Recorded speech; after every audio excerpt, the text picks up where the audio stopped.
अभी ये question 23rd Jain की मॉर्निंग शिफ्ट का क्वेश्चन है और दिखने में बहुत ही ज़्यादा डरावना लग रहा है। इसकी केवल शक्ल डरावनी है भाई, ये क्वेश्चन बहुत आसान है, ठीक है? तो देखो यार, ln(x) जो है वो बार-बार रिपीट हो रहा है। हाँ सर, रिपीट तो हो रहा है। तो देखो यार कि उसको कुछ सब्स्टिट्यूट कर सकते हो क्या? क्यों सर? क्योंकि जैसे ही ln(x) को तुम t सब्स्टिट्यूट करोगे तो क्या 1/x dx तुम्हारा क्या हो जाएगा? dt हो जाएगा। हाँ सर, बात तो सही है। तो कर दो सब्स्टिट्यूट। क्या कि इसको मैं अगर t सब्स्टिट्यूट कर दूँ, इसका जब तुम डेरिवेटिव करोगे तो ये चीज़ होगी। तो ये वाली चीज़ और ये वाली चीज़ क्या बनेगी? dt बन जाएगी। अब इंटीग्रल कर दो तो e² क्या बन जाएगा? यहाँ से 2 बन जाएगा और ये कितना बन जाएगा? 4 बन जाएगा और इधर बन जाएगा तुम्हारा e टू द पावर, इसको t सब्स्टिट्यूट किया तो ये बनेगा t² + 1 की होल पावर -1 अपॉन इधर बन जाएगा तुम्हारा e टू द पावर में t² + 1 की होल पावर -1 प्लस e इधर बनेगा 6 - t का होल स्क्वायर प्लस 1 की होल पावर -1। ठीक है, ऐसा कुछ बनेगा इंटू dt। हाँ सर, बात तो सही है। ये है तुम्हारा इंटीग्रेशन। तो इसको जब तुम सॉल्व करोगे, अब तुम एक चीज़ देख पा रहे होंगे, क्या कि 2 + 4 कितना होता है? 6 होता है, नहीं होता? और इधर 6 - t लिखा हुआ है, तो हल्का-हल्का तुम्हें कहीं से हिंट लग रहा होगा किंग प्रॉपर्टी का। इसको अगर मैं आई बोल दूँ और अब मैं क्या लगाने जा रहा हूँ? किंग प्रॉपर्टी लगाता हूँ। तो किंग प्रॉपर्टी से फ़ायदा क्या होगा ऐसे क्वेश्चंस में? तो देखो, न्यूमरेटर और डिनोमिनेटर क्या बन जाएगा? सेम बन जाएगा। कैसे सर? मैं नहीं समझा। तो देखो करते हैं। तो क्या सब्स्टिट्यूट करोगे? t की जगह 6 - t रखोगे तो ये क्या बन जाएगा? e टू द पावर में ये बन जाएगा 6 - t का होल स्क्वायर प्लस 1 की पावर -1 अपॉन ये बन जाएगा e टू द पावर में t की जगह क्या रखा तुमने? 6 - t, तो 6 - t का होल स्क्वायर प्लस 1 की power -1 plus e to the power में कितना बनेगा? इधर कितना रखोगे? 6 - t, तो 6 से वो कैंसिल होके कितना बनेगा? t² बनेगा।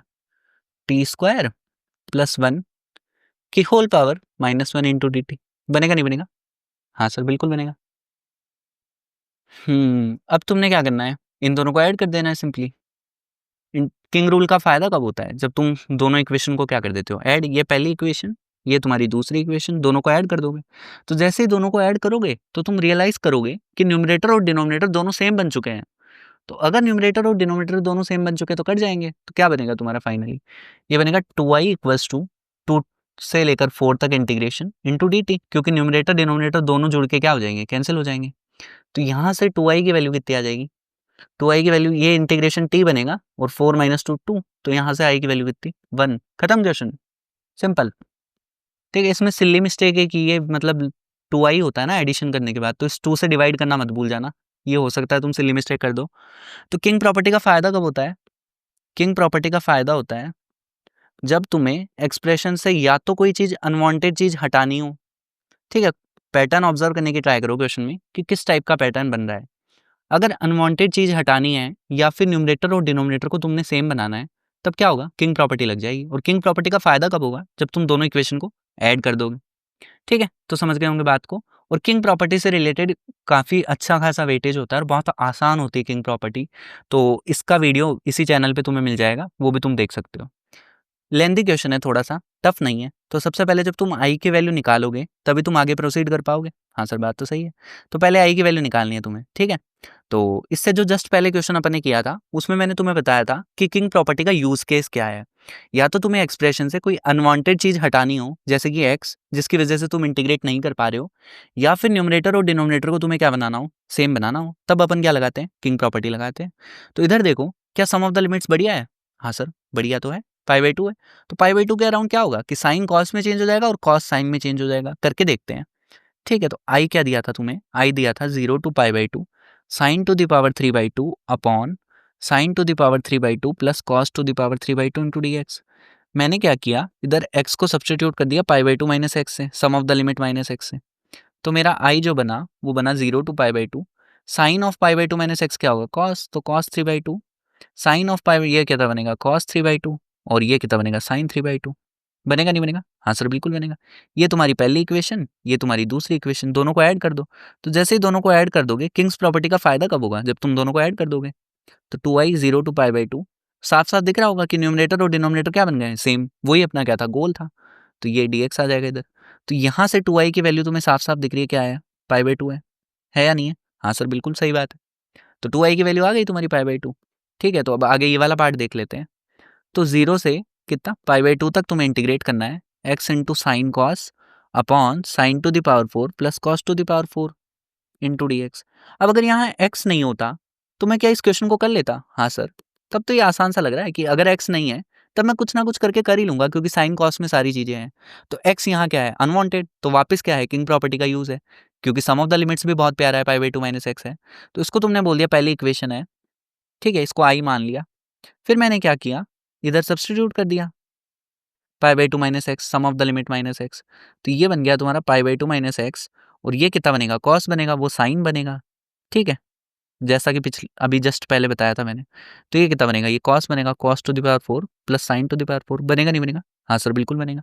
तो यहाँ से अब जब तुम इन दोनों को ऐड कर दोगे, किंग प्रॉपर्टी का फायदा कब होगा? जब ऐड करोगे। तो 2i कितना बनेगा तुम्हारा?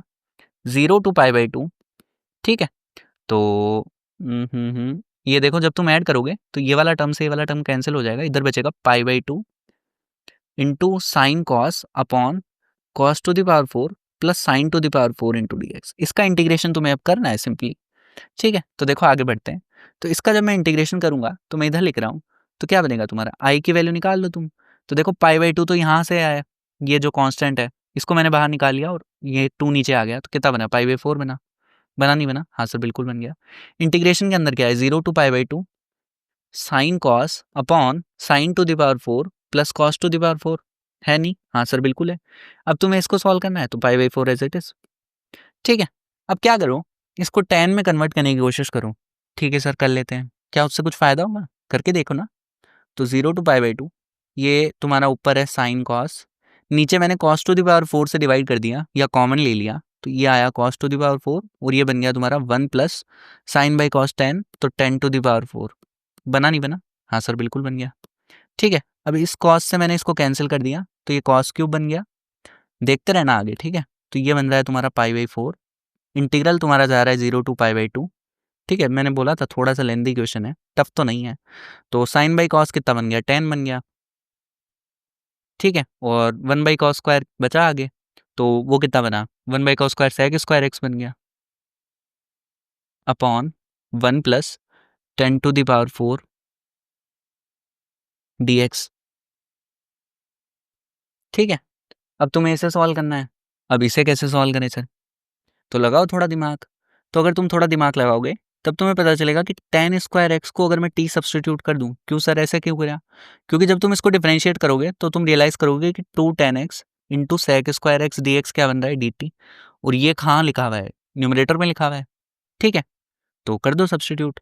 तो जैसे ही सब्सटीट्यूट कर दोगे तो जब जीरो पुट करोगे तो tan 0 0 होता है, tan π/2 इन्फिनिटी होता है, तो लिमिट चेंज हो जाएगी। पहली बात तो π/4 था, इधर था 0 टू इन्फिनिटी हो जाएगा। और ये कितना बना तुम्हारा? तुमने क्या किया? tan स्क्वायर एक्स को टी पुट किया है, तो ये तो dt बन गया, dt/2। बना नहीं बना? हाँ सर बिल्कुल सही बात है। तो ये बन गया तुम्हारा dt/2 इंटू दिस थिंग, तो ये क्या बनेगा? 1 प्लस टी स्क्वायर बनेगा। हाँ सर बिल्कुल बन जाएगा। ठीक है, अब क्या है, अब तो बड़ा आसान हो गया। इस 2 को बाहर निकालो तो ये कितना बन गया? π/8। और ये बन गया तुम्हारा dt upon 1 plus t square 0 to infinity.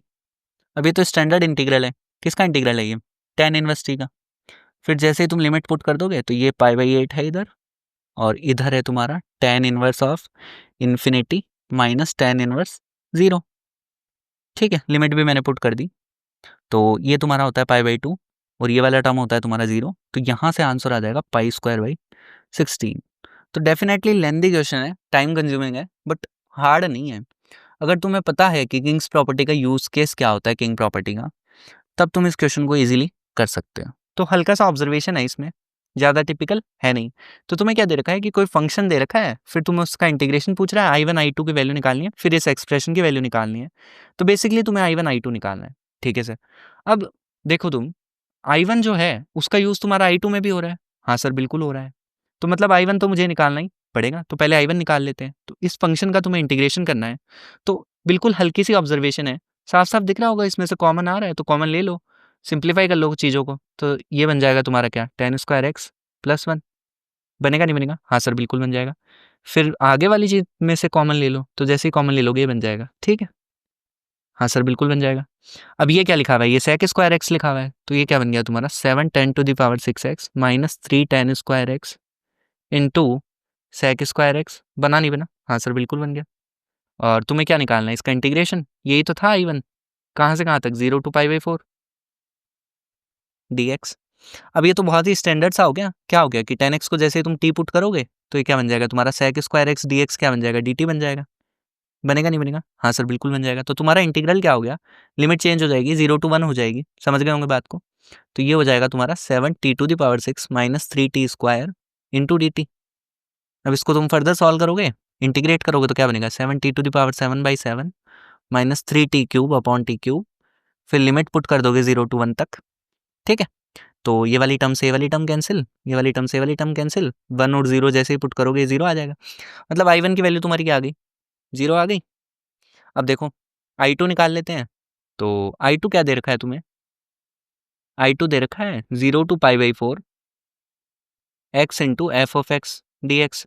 ठीक है, अब इसमें तुम बाई पार्ट लगाओगे, तो बाई पार्ट में रूल क्या होता है कि जो जिसका इंटीग्रेशन तुम्हें आता हो या इजी हो करना, उसको अपन सेकंड फंक्शन मान लेते हैं। आई लाटे सबको पता होता है। और बचा हुआ कौन सा होता है, फर्स्ट फंक्शन होता है। तो first function as it is, second function का इंटीग्रेशन अभी अपन ने निकाला था, क्या आया था, i1 ही था ना वो। और i1 की वैल्यू लिमिट भी सेम है 0 टू पाई बाई 4, कितनी आई थी, 0 आई थी, माइनस इंटीग्रल ऑफ, फिर क्या होता है इस फंक्शन का डिफरेंशिएशन, तो x का डिफरेंशिएशन कितना 1, सेकंड फंक्शन का इंटीग्रेशन।